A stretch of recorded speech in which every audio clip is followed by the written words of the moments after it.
நண்பர்களே, நம்ம ஒரு இன்குபேட்டர் செஞ்சோம், பார்த்துருப்பீங்க. அந்த இன்குபேட்டர் வந்து நல்லா வேலை செஞ்சுது. ஆனால் அதனுடைய பொரிக்கும் திறன் குறைவாக இருந்ததால் அதில் சில ஆல்ட்ரேஷன் பண்ணுறோம். இந்த தெர்மோகோல் சுற்றி ஒட்டியிருக்கோமா, இது ஒரு சாதாரண அட்டைப்பெட்டி தான்.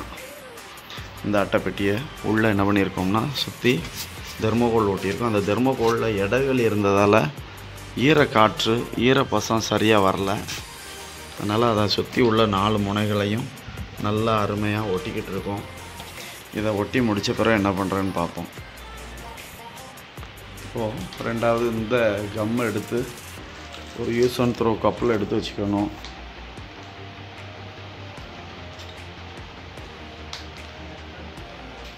இப்போ இந்த க்ளூ வந்து ரொம்ப கட்டியாக இருக்கும். நம்ம கொஞ்சம் தண்ணி ஊற்றிக்கிடணும். கொஞ்சம் தண்ணீர் ஊற்றி பசையை நல்லா கலக்கிட்டோம்னா அதுக்கப்புறம் நம்ம எடுத்து வச்சுருக்கிற A4 ஷீட்டை இந்த மாதிரி தெர்மோகோலில் உள்ளே வச்சு ஒட்டிட வேண்டியது. இந்த A4 ஷீட் வந்து பசையை போட்டு கம்ப்ளீட்டாக ஒட்டிட்டோம்னா நமக்கு சுத்தமான ஒரு அடைப்பான தெர்மோகோல் கவர் கிடச்சிரும். பாருங்கள், இதை சுற்றி ஒயிட்டாக அந்த A4 ஷீட்டை வச்சு ஒட்டிட்டோம்னாவே நமக்கு இந்த தெர்மோகோல் அங்கங்கே பிரியாது, நல்ல காற்றும் வெளியே போகாது. நம்ம ஏற்கனவே இதுக்கு ஏற்ற மாதிரி ஒரு மூடி ஒன்று செஞ்சு வச்சுருக்கோம்.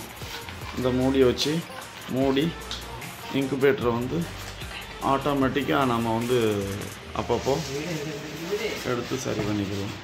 வந்து மூடி கவர் பண்ணி பாருங்கள் எவ்வளோ ஆச்சு.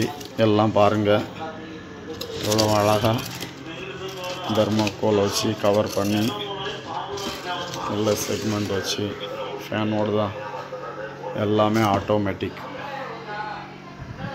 இது வந்து தெர்மோஸ்டாட்டு. உள்ள ஹீட்டு குறைய ஆயிடுச்சுன்னா ஆட்டோமேட்டிக்காக ஆன் ஆயிரும் ஃபேன்.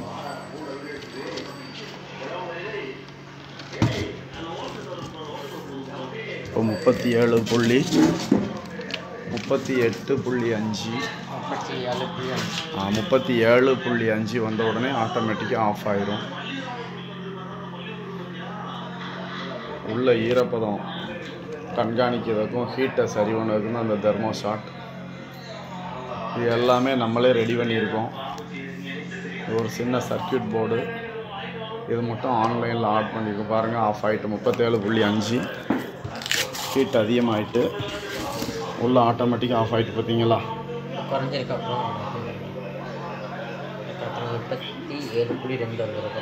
இப்போ 37.2 வந்த உடனே திரும்ப ஸ்டார்ட் ஆகிரும். பாருங்க, ஓகே, ஸ்டார்ட் ஆகிடுச்சா.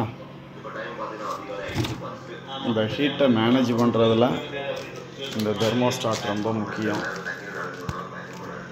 ஏன்னா ஒரு கோழி முட்டை வந்து குஞ்சு பொரிக்கிறதுக்கு 37.5 டிகிரி உள்ளே இருக்கணும்.